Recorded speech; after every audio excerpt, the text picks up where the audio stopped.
Breweries aren't into NASCAR anymore. A beer finds itself in space, and we know the location of the most remote brewery in the world. Do you? All this paired with a tall, cold glass of conflict.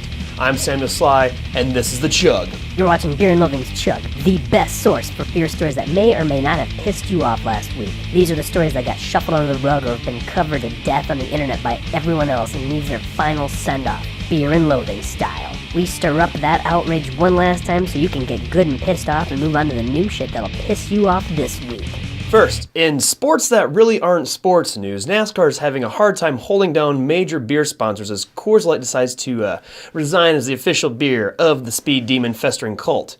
We spoke with a NASCAR fan how they felt about the issue, and the results might surprise you. So, have you noticed a lack of beer sponsors at recent NASCAR events? Well, yes, I have. I found it to be quite perplexing. For so many years I thought beers were required to watch the sport. Much like needing a ticket to enter, you needed a beer in hand to actually view the cars. Why, I remember Father, God rest his weary soul, handing me my first beer at age 10 at my first NASCAR race. That's where it all began, and it's a strange new era that we're entering. Dude, I'm not gonna lie, you're from rural Alabama and regal as fuck. What's up with that? Well, now that the cars don't have beer companies on them, I have no idea what to drink, and have since given up on it. I broke up with my sister, started listening to smooth jazz, and took up rock balancing. Frankly, it's ruined my life. No shit. No shit. Fascinating. Now, in desperate PR grab news, Portland's Bridgeport Brewery has sent their IPA into space via a special helium balloon. Cars, beers, all sent into space. I want in on that solar system booze cruise. And finally, in Beer Ahab's wet dream news, a brewery in Easter Island is claiming to be the world's most remote brewery.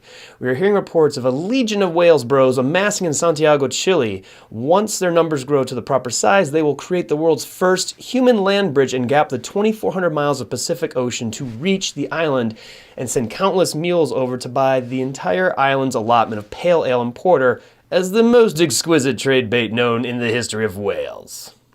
Thanks for watching The Chug. This week's stories are best enjoyed by two beers that I really can't tell the difference of, Keystone or Stone. So, seeing how I can't figure out which one's which, I'm just going to do the next best thing I can think of in terms of enjoying these wonderful pairings. Fizzy, fuzzy, big and buzzy.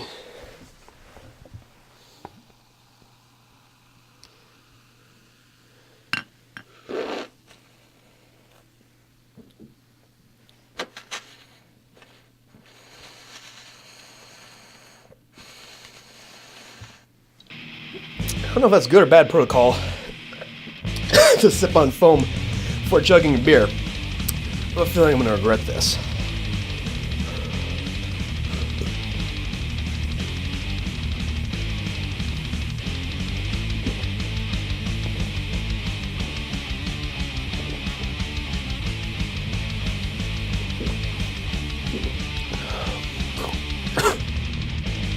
Come back next week to find out what pissed you off this week.